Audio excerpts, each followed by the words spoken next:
This hospital is situated in the middle of nowhere. It's such a remote place, and it's situated among the poor people, the tribals. They are called Gond tribals. The Gonds are the largest tribal people in India, something like 10 million of them. And they're very poor, illiterate, no education, nothing. When I came here in '69 from London, Dr. Moss, Clement Moss, was just building this hospital at that point. And for 1 year, we worked on those makeshift, and we only had tents for patients. But we did some big operations. We did general surgery, we did orthopedics, I did heart operation, I did lung operations. I did all kinds of operations from head to foot. I was the only surgeon in 100 miles at that point. So everything that required surgery came to this hospital. When I was doing this, I discovered very quickly that they needed more than a hospital. So we adopted lots of villages, surrounding villages around the hospital. And we started health programs because the malnutrition rate was extremely high. Almost 70–80% of the children had malnutrition.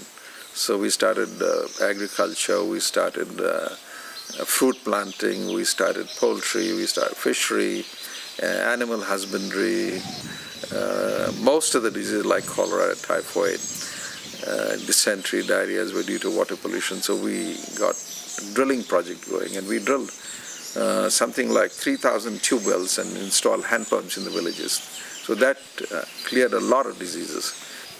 Then we discovered that they don't have education, so we started non-formal rural literacy programs in villages, and children who could not go to the school during the daytime would come in the evening, and we teach them how to read and write. So we have 2–3 sort of different kinds of programs. One is we call preventive program. Like water, when we provided water, it took care of a lot of preventable diseases.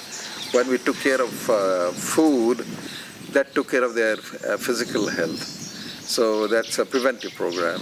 Then go to the villages and do dental checkup, eye checkup, cancer checkup, medical checkup. All these checkups, you can prevent a lot of diseases right there. Now that's the preventive part. The second part is the curative part. Those who need to have hospital care brought to the hospital, and whatever medical treatment or surgery has to be done is done here.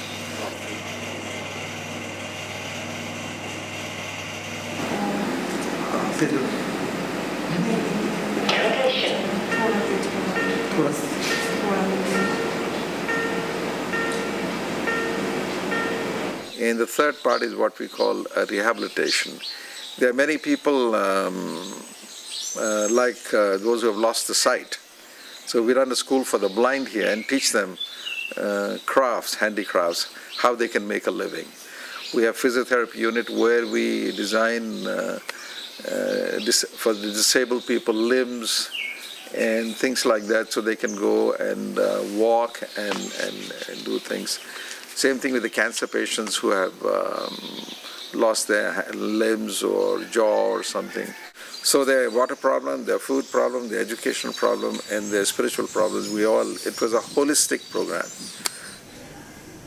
We have set up a cancer department which we have claimed is the oldest in Southeast Asia. Radiotherapy, surgery, chemotherapy, palliative care, and prevention. A lot of our work is head and neck. Because in India we have a problem of people chewing pan and tobacco, and they make it into a small vat, tucked inside, and it kind of seeps into their systems. So this use is rampant, and a lot of people develop cancers because of that. So cancers of the mouth, tongue, throat, lungs, it's very common in the upper gastrointestinal tract.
But we are not just a service organization.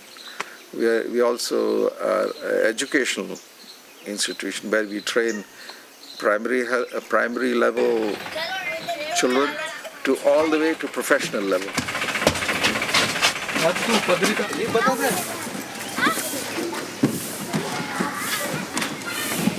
To get doctors and nurses to come to this remote place, we basically have to train our own people. First we started primary school, and then middle school, and then higher secondary school. Schooling is very important because this is a remote place, remote area, and to find staff for the hospital, doctors and nurses, it's important to have school. Otherwise, you can't get young people to come here and stay here, because unless we have good schooling system, we will not get good staff.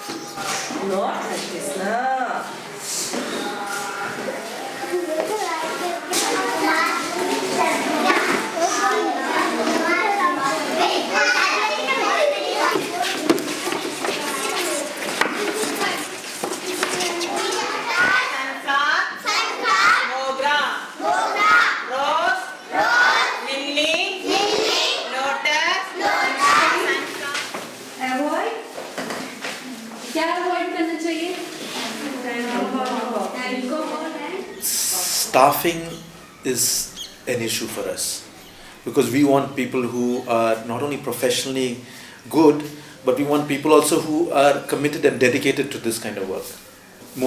For most of us, is because we are Christians. There may be people who have other reasons for which they feel that they want to work for poor people. It just may be because they have a heart for it.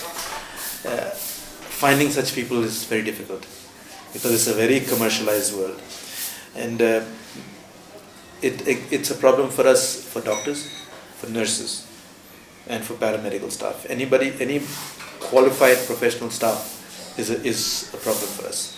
For nursing, we have been sending children out to different nursing schools and then bring them back in to work with us. But that has not been able to take care of our problems. And now the government also wants nurses. The West wants nurses. The Middle East wants nurses. Everybody wants nurses. So to take care of that problem and to improve our nursing care over here, we decided that we will go for a nursing school.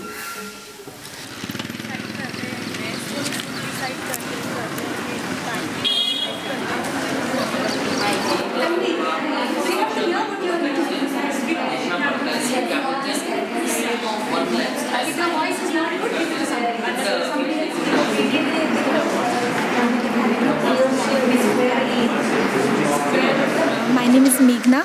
I'm from Pusad, Maharashtra, and I'm come here for GNM nursing. It means general nursing midwifery. It is for 3.5 years. Nursing means a noble profession. Means in anywhere we go, it is so many facilities for nurses and so good job for nurses.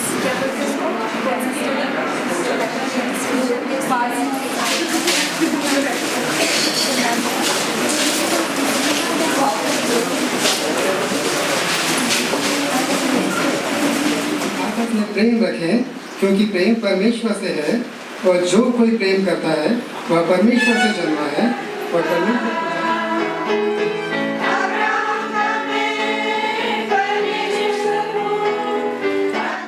We start our daily activity from 8 o'clock morning in the chapel, and then we come to our classes to attend our classes.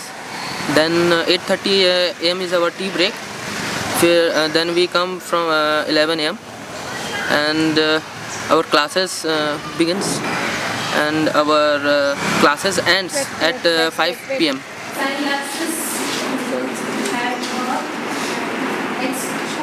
I was there the other day and found so many of the local children who have grown up now are going to be nurses, which is a big change from a community, tribal community, which was totally illiterate, which was poor, which was hungry, which was thirsty.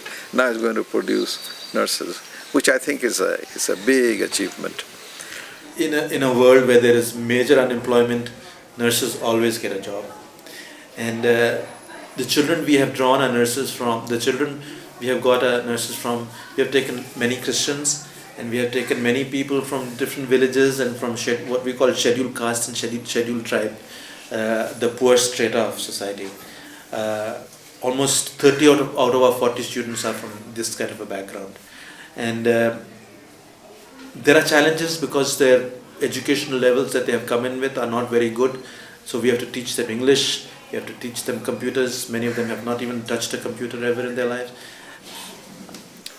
And so the hospital runs the school also, which is expensive. So these are some of the areas where the hospital still needs support to run the school, to run the